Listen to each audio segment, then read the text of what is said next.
நீங்கள் 2 முயல்களை துரத்திச் சென்றால் அதில் ஒன்றை கூட உங்களால் பிடிக்க முடியாது. ஸோ ஏதாச்சும் ஒரு விஷயத்தின் மீது அதிக கவனம் செலுத்துகிறோம் அப்படின்னா அதில் மிகப்பெரிய வெற்றி கிடைக்கும்னு சொல்லிட்டு இந்த ஒரே ஒரு விஷயம் புத்தகம் வந்து சொல்ல வருதுங்க.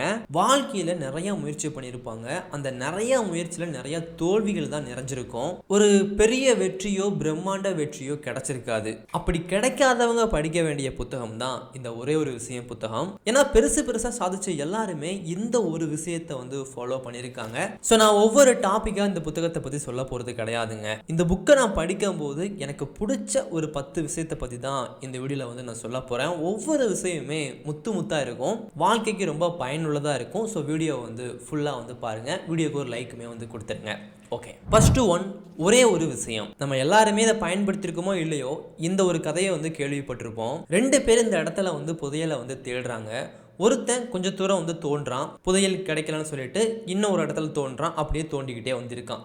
ஆனால் ஒருத்தன் மட்டும் ரொம்ப ஆழமாக ஒரே விஷயத்தில் நம்பிக்கையோட தோண்டிக்கிட்டே இருக்கிறான். அவனுக்கு அந்த புதையல் வந்து கிடைச்சிருது. இது எல்லாருக்குமே தெரிஞ்ச கதை, சாதாரண ஒரு கதையாக தெரிஞ்சாலும் மிகப்பெரிய வெற்றி அடைஞ்ச எல்லாருமே இதை வந்து பயன்படுத்திக்கிட்டு இருக்காங்க. உலக அளவில் புகழ்பெற்ற மிகப்பெரிய கம்பெனிலாம் இருக்கும் இல்லையா, அதில் இருக்கிற எல்லாருமே இதை வந்து பயன்படுத்திக்கிட்டு இருக்கிறாங்க. ஸோ இதில் என்ன சொல்ல வராங்க அப்படின்னா, உங்களுக்கு பிடிச்ச ஒரு தொழிலை வந்து தேர்ந்தெடுத்துக்கோங்க. உங்களுக்கு எது வேணுமோ அதை தேர்ந்தெடுத்துக்கோங்க. அதில் முழு அர்ப்பணிப்போட தொடர்ச்சியாக நீங்கள் வேலை பார்த்துக்கிட்டே இருக்கிறீங்க அப்படின்னா உங்களுக்கு பெரிய வெற்றி வந்து கிடைச்சிரும். அதை விட்டுட்டு அதில் கொஞ்சம் இதில் கொஞ்சம்னு சொல்லி முக்கியமான விஷயத்தை விட்டுட்டு முக்கியம் இல்லாத விஷயத்தை நீங்கள் பண்ணுறீங்க அப்படின்னா நீங்கள் பெரிய வெற்றிக்கு வந்து போக மாட்டீங்க. ஸோ ஏதாச்சும் ஒன்றில் வந்து அதிக கவனம் செலுத்தி முக்கியமாக எடுத்துக்கிட்டு அந்த ஒரு விஷயத்தை வந்து நீங்கள் பண்ண ஆரம்பிங்கன்னு சொல்லிட்டு முதல் விஷயமா இதை வந்து சொல்கிறாங்க. அடுத்து இரண்டாவது, டாமினோ விளைவு. நீங்கள் டாமினோ விளையாட்டு கேள்விப்பட்டிருக்கீங்களா? ஒரு சின்ன கல் இருக்கும், அதுக்கு மேலே பெரிய கல், அப்படியே படிப்படியாக வந்து நிறைய பெரிய கல்லாக வந்து இருக்கும்.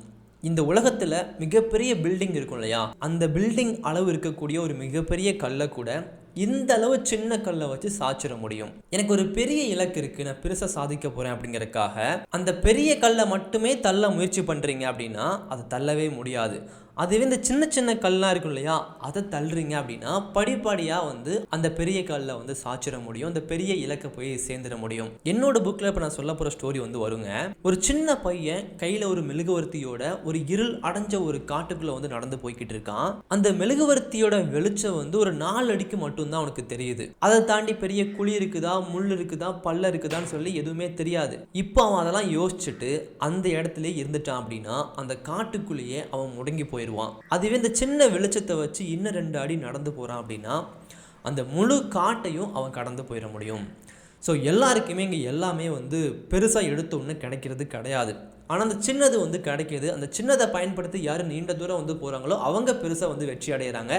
உங்களுக்கும் எனக்கும் எல்லாருக்குமே அந்த வாய்ப்பு அப்படிங்கிறது கொடுக்கப்படும். அதை நம்ம பயன்படுத்திக்கிட்டோம் அப்படின்னா நம்மளும் பெரிய அளவில் வந்து சாதிக்க முடியும். எடுத்த உடனே பெருசாக வந்து சாதிச்சிட முடியாது, ஆனால் சின்னதை வச்சு அந்த பெருசாக வந்து சாதிச்சிட முடியும். இதையுமே செகண்டாக வந்து சொல்லிக்கிறேங்க. 3வது விஷயம், பொய்கள். கொதித்து கொண்டிருக்கும் நீரில் ஒரு தவளையை போட்டால் அது துள்ளி வெளியே குதித்து விடும், உயிரோடு ஓடிவிடும்.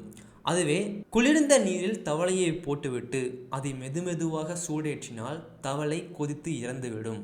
இது வந்து ஒரு ஸ்டோரியாக வந்து எல்லாருமே சொல்லுவாங்க. ஆனால் இது ஃபேமஸான ஸ்டோரியாக இருந்தாலும் இது ஒரு பொய்யான ஒரு ஸ்டோரி. இப்படி நிறைய பொய்கள், நிறைய பழமொழிகள் வந்து நம்ம பூமியில் வந்து மனிதனால் உருவாக்கப்பட்டு மனிதனுக்குள்ளே சுற்றிக்கிட்டு இருக்கு. அந்த பொய்களை எல்லாத்தையுமே நீங்கள் நம்ப வேண்டிய அவசியம் வந்து கிடையாதுங்க. உண்மைதான், இங்கே எல்லாமே வந்து உண்மை கிடையாது. யாரோ யாருக்காகவோ நம்மளை வந்து ஓட வைக்கிறாங்க. ஏன்னா இந்த பூமியில் பிறந்த எல்லாருக்குமே இந்த பூமியோட நிலம், இந்த பூமியோட சொத்து வந்து சொந்தமானது. இந்த பூமியில் பிறந்த ஒவ்வொரு உயிருக்குமே சொந்தமானது. ஆனால் அதை வந்து தனித்தனியாக பிரித்து இதை நீ வாங்கணும் அப்படின்னா வாழ்க்கை முழுசு நீ ஓடிக்கிட்டே இருக்கணும், எனக்காக வேலை செய்யணும் அப்படி சொல்லி மேலே இருந்து யாரோ ஒருத்தங்க நம்மளை வந்து இயக்குறாங்க இல்லையா. இப்படி நிறைய பொய்கள் வந்து இங்கே சுற்றிக்கிட்டு இருக்குது. அதெல்லாம் நீங்கள் நம்ப வேண்டிய அவசியம் வந்து கிடையாது, இந்த மாதிரி வந்து சொல்கிறாங்க. நானும் கொஞ்சம் எக்ஸ்ட்ரா போட்டு தான் சொல்லுவேன். ஒரு பாயிண்ட் வந்து படிக்கும்போது என் மனசில் என்ன ஓடுதோ அதை தான் நான் சொல்லுவேன், சரிங்களா? அடுத்து 4வது பாயிண்ட்டு, உங்களுக்கு எது மிகவும் முக்கியமானதாக இருக்குதோ அதை அதிகமாக வந்து பண்ணுங்கள், முக்கியம் இல்லாததை அதிகமாக வந்து பண்ணாதீங்க, இந்த மாதிரி வந்து சொல்கிறாங்க. ஒருத்தங்க ஒரு சூப்பர் மார்க்கெட் வந்து வைக்கிறாங்க. 1 கடை, 2 கடை, 3 கடை, 4 கடை இப்படி வந்து வச்சுட்டாங்க. அப்படி இந்த 1 கடை 2 கடை வைக்கும்போது அவங்க தான் எல்லாமே வந்து பண்ணுவாங்க. வேலை சொல்கிறது, அமௌண்ட்டு கொடுக்கறது, கணக்கு முடிக்கிறது, எல்லா வேலைகளுமே அவங்க தான் வந்து பார்ப்பாங்க. ஒரு கடை 2 கடை இருக்கும்போது ஓகேங்க, 10 கடை ஆயிடுச்சு. 10 கடை வச்சதுக்கு அப்புறமும் நான் தான் இது எல்லாமே பண்ணுவேன் அப்படின்னா உங்களால் அடுத்த கட்டத்துக்கு போக முடியாது. ஏன்னா அது உங்களுக்கு முக்கியமானதே கிடையாது. இப்போ நீங்கள் ஒரு மேனேஜரை போட்டு அந்த எல்லா வேலைகளையுமே பார்க்க வச்சிடணும். நீங்கள் 11வது கடை வந்து ஆரம்பிக்கணும்.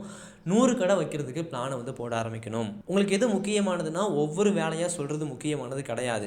உங்களுக்கு முக்கியமானது 100வது கடையை வந்து ஆரம்பிக்கிறது, இந்தியாவிலேயே ஒரு புகழ்பெற்ற கடையை வந்து ஆரம்பிக்கிறது. ஸோ உங்களுக்கு எது முக்கியமானதோ அதை வந்து பண்ண ஆரம்பிங்கன்னு சொல்லிட்டு இந்த ஒரு 4வது விஷயத்தில் வந்து சொல்கிறாங்க.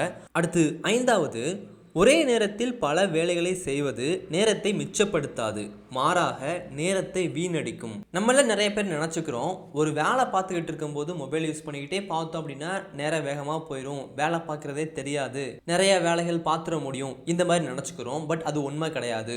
ஒரு வேலை பார்த்துக்கிட்டு இருக்கும்போது இந்த மாதிரி மொபைல் யூஸ் பண்ணுறது, டிவி பார்க்குறது அந்த மாதிரி நீங்கள் பண்ணுறீங்கன்னா அந்த பண்ணுற 2 விஷயத்தையுமே ஒழுங்காக வந்து பண்ண முடியாது.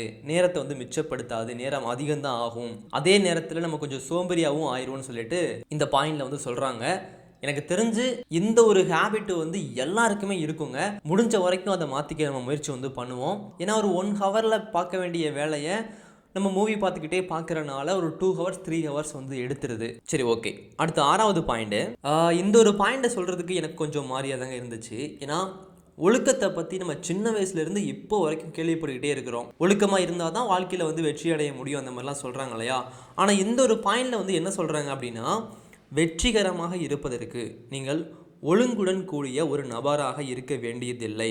உண்மையில் நீங்கள் நினைப்பதை விட குறைவான ஒழுக்கத்துடனே உங்களால் வெற்றி பெற முடியும். அதற்கு ஒரு காரணம் இருக்குது. எல்லாவற்றையும் சரியாக செய்வதை பற்றியது அல்ல வெற்றி, மாறாக சரியான விஷயத்தை செய்வதே வெற்றிக்கு வித்திடுகிறது. இதை நான் படித்ததும் இது உண்மையா பொய்யான்னு சொல்லி யோசிச்சுக்கிட்டே இருந்தேன். ஏன்னா நானும் புக்கு வந்து எழுதியிருக்கேன், ஒழுக்கத்தை பற்றி நிறையா வந்து எழுதியிருக்கேன். ஆனால் கொஞ்சம் அதை ஆழமாக யோசிச்சு பார்க்கும்போது ஒரு பிஸ்னஸ் பண்ணக்கூடிய நபர் இருப்பாங்க, அங்கே பிஸ்னஸில் கொடி கட்டி பறந்துக்கிட்டு இருப்பாங்க. ஆனால் ஃபேமிலியை கண்டுக்க மாட்டாங்க, ஃபேமிலிக்கு துரோகம் பண்ணுவாங்க, மனைவிக்கு துரோகம் பண்ணுவாங்க, அப்பா அம்மாவை கண்டுக்கவே மாட்டாங்க, நிறைய பேருக்கு உண்மையாகவே இருக்க மாட்டாங்க. ஆனால் அவர் பண்ணக்கூடிய தொழிலில் கொடி கட்டி வந்து பறப்பாங்க. நம்ம எல்லா விஷயத்துலையுமே ஒழுக்கமாக இருக்க வேண்டிய அவசியம் கிடையாது. ஏதாச்சும் ஒரு விஷயத்தில் உண்மையாக ஒழுக்கமாக இருந்தோம் அப்படின்னா அந்த விஷயத்தில் வந்து நம்ம வெற்றி பெற்றுவோம். நமக்கு நிம்மதி அதெல்லாம் இருக்குமான்னு கேட்டிங்கன்னா ஒரு கேள்விக்குறி தான். ஏன்னா யாருக்குமே உண்மையாக இல்லை, யாருமே கூட இருக்க போகிறது கிடையாது, கடைசியில் வந்து நிம்மதி எதுவுமே இருக்க போகிறது கிடையாது. ஆனால் ஒரு விஷயத்தின் மீது ஒழுக்கமாக இருந்தோம் அப்படின்னா அதில் வெற்றி கிடைக்கிறது உறுதி. எத்தனையோ பேர் வந்து லைஃப்பில் ஒழுக்கம் இல்லாமல் அந்த தொழில், அவங்க பார்க்கக்கூடிய தொழிலில் வந்து ஒழுக்கமாக இருந்து வெற்றி அடைஞ்சிருக்காங்க. இது உண்மையா இல்லையா அப்படிங்கிறத நீங்கள் சொல்லுங்க. அடுத்து 7வது எனக்கு ரொம்ப ரொம்ப பிடிச்சிருந்துச்சு. உங்கள் வேலைக்கான நேரத்தை சரியாக தேர்ந்தெடுத்துக் கொள்ளுங்கள். அதுவும் ஒவ்வொரு நாளும் உங்கள் மன உறுதி உச்சத்தில் இருக்கும் நேரத்தில் அந்த வேலையை செய்யுங்கள். இப்போ நான் வந்து பார்க்குறீங்கன்னா அதிகாலை சேவல், நான் 5 மணிக்கு எழுந்திரிச்சேன் அப்படின்னா அந்த நாளில் வந்து நிறைய வேலைகள் பார்ப்பேன், நிறைய விஷயங்கள் நல்லதாக பண்ணுவேன். பங்குச்சந்தையில் ட்ரேடு வந்து பண்ணும்போது நல்லபடியாக ட்ரேடு வந்து பண்ணுவேன். அதுவே ஒரு 8 மணி 9 மணிக்கு என்னைக்காச்சும் தவறுதலாக எந்திரிச்சிட்டேன் அப்படின்னா நம்ம ஏன் இந்த லைஃப்பை வந்து வாழ்கிறோம்? இப்படி ஒரு தோல்வி அடைஞ்ச ஒரு மனிதனாக நானே வந்து உணர்வேன். அந்த நாளில் வந்து நிறைய வேலைகள் வந்து நான் பார்க்க மாட்டேன். ஸோ இப்படி ஒவ்வொருத்தங்களுக்கும் ஒரு பீக் டைம் வந்து இருக்குங்க. அந்த டைமில் நீங்கள் வேலை பார்க்குறீங்க அப்படின்னா அந்த வேலை வந்து சிறப்பாக வரும். நான் ஒரு 6 புத்தகம் எழுதியிருக்கேன். காலையில் 5 மணிக்கு எழுந்திரிச்சு தான் எல்லா புத்தகத்தையுமே எழுதினேன். அதுக்கப்புறம் 9 o'clockல இருந்து நைட்டு வரைக்கும் மற்ற வேலைகள் மட்டும்தான் பார்ப்பேன், புக்கை பற்றி யோசிக்கவே மாட்டேன். ஸோ காலையில் 5 மணிக்கு எழுந்திரிச்ச ஒரே காரணத்தினால மட்டுமே என்னால் 6 புத்தகம் வந்து எழுதி முடிக்க முடிஞ்சு இல்லையா. அப்படி உங்களுக்கு ஒரு டைம் இருக்கும், அது எந்த டைம்னு சொல்லி யோசிச்சு பாருங்க. சிலருக்கு வந்து காலையில் இருக்காது, ஆனால் இரவு வந்து இருக்கும். நைட்டு 10 மணிக்கு எங்கேருந்து தான் எனர்ஜி வரும்னே தெரியாது. 10 மணிக்கு ஆரம்பிப்பாங்க, 12 மணி 1 மணி வரைக்கும் அந்த வேலையை வந்து பயங்கரமாக வந்து பார்ப்பாங்க. ஸோ அப்படி நீங்கள் எந்த டைமில் வந்து நல்லா வந்து வேலை பார்ப்பீங்களோ அந்த நேரத்தில் அந்த வேலையை வந்து முக்கியமான வேலையை வந்து பாருங்க. அடுத்து 8வது, பெரிய விஷயங்களை கண்டு யார் பயப்படுகிறார்கள்? உங்களுக்கு ஒரு மிகப்பெரிய சாதனை படைக்க ஆசை இருக்குது, உங்களுக்கு ஒரு மன உறுதி இருக்குது, நீங்கள் இந்தியா டீமில் செலக்ட் ஆக ஆசைப்படுறீங்க.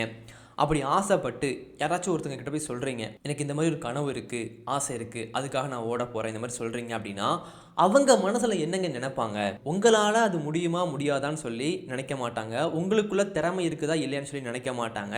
ஆனால் அவங்க என்ன நினைப்பாங்க அப்படின்னா, இந்தியா டீமில் செலக்ட் ஆகணும் அப்படின்னா காலையில் 3 மணிக்குள்ளே எழுந்திரிக்கணும், பயங்கரமாக ப்ராக்டிஸ் பண்ணணும், அதுக்காகவே தங்களை அர்ப்பணிச்சு கொள்ளணும், இதெல்லாம் சாத்தியமே இல்லை தம்பி, இதெல்லாம் வேலைக்கு ஆகாதுப்பா, ஒன்றுமே பண்ண முடியாது. இப்படி அவங்களால என்ன பண்ண முடியுமோ அதை யோசிச்சு தான் உங்களுக்கு அறிவுரை சொல்லுவாங்க. ஆனால் உங்களுக்குள்ள ஒரு மன உறுதி இருக்கும், உங்களுக்குள்ள ஒரு டேலண்ட் இருக்கும், நீங்கள் உங்களால் பண்ண முடியும்னு நம்புவீங்க. ஆனால் அவங்களுக்குள்ள என்ன இருக்குதோ அதை வச்சு அவங்க அறிவுரை சொல்கிறதுனால நீங்களும் பெரிய விஷயங்களை கண்டு பயப்பட ஆரம்பிச்சிருவீங்க. அதனால் இந்த மாதிரி அறிவுரை கேட்கறது அந்த மாதிரிலாம் இல்லாமல் உங்களுக்கு என்ன தோணுதோ அதை பண்ண ஆரம்பிங்க. போகிற வழியில் நிறைய தடங்கல்கள் வரும், அதெல்லாம் சரி பண்ணிக்கிட்டு அப்படியே போக பாருங்கள். போகவே முடியாத ஒரு எண்டு வந்துருச்சு அப்படின்னா வேற வழியை திருப்பிக்கிட்டு வேற ஒரு வழியில் போக ஆரம்பிங்க. ஏன்னா ஒரு லைஃப் தான் வாழ்கிறோம் இல்லையா, அந்த ஒரு லைஃப்பை வீணாக்க வேணாம். நிறைய விஷயங்கள் நம்ம பண்ண முடியும். அடுத்து லாஸ்ட் ஒன்று, பிரம்மாண்டமாக சிந்தியுங்க.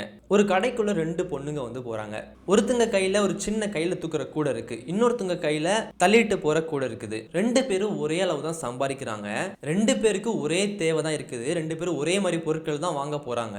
ஆனா அந்த பொருட்கள் எடுத்து முடிக்கும் போது சின்ன கூட வச்சிருந்தாங்க இல்லையா, அவங்க கிட்ட குறைவாகவும், பெரிய கூட வச்சிருந்தாங்க இல்லையா, அவங்க கிட்ட அதிகமாகவும் இருந்திருக்கு. அது எதனால அப்படின்னா, பெரிய கூடையாக இருக்கும்போது இந்த ஒரு மைண்ட் செட்டில் எடுத்து போட்டுக்கிட்டே இருப்பாங்க, கூட நிறைஞ்சிக்கிட்டே இருக்கும். நீங்கள் ஒரு கடை வச்சுருக்கீங்க அப்படின்னா சின்ன கூடையை வச்சுக்காம ஒரு பெரிய கூடையை கடையில் வைங்க.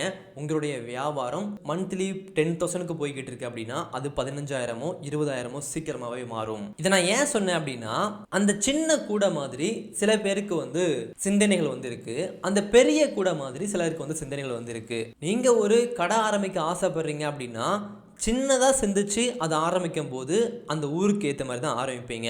அதுவே பெரிய சிந்தனையோட பெரிய கனவோட நீங்கள் ஆரம்பிக்கும் போது தமிழ்நாட்டுக்கே தெரிகிற அளவுக்கு ஒரு கடை ஆரம்பிச்சிடுவீங்க.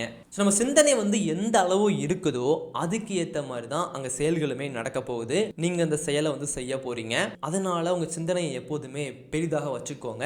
அது ஒரு மிகப்பெரிய விளைவை உங்கள் லைஃப்பில் கொண்டு வருங்க. ஸோ இந்த 10 விஷயங்களும் இந்த புத்தகத்தில் அங்கங்கே இருந்துச்சு. எனக்கு பிடிச்சிருந்ததுனால உங்கள் கூட அதை நான் ஷேர் பண்ணிக்கிட்டேன். இந்த வீடியோவை உங்கள் ஃப்ரெண்ட்ஸ் அண்ட் ஃபேமிலிக்கு ஷேர் பண்ணுங்கள், அவங்களுக்கும் பயனுள்ளதாக இருக்கும். இதே மாதிரி நம்ம அடுத்த ஒரு புத்தகத்தில் அடுத்த ஒரு வீடியோவில் பார்க்கலாம். தேங்க்யூ.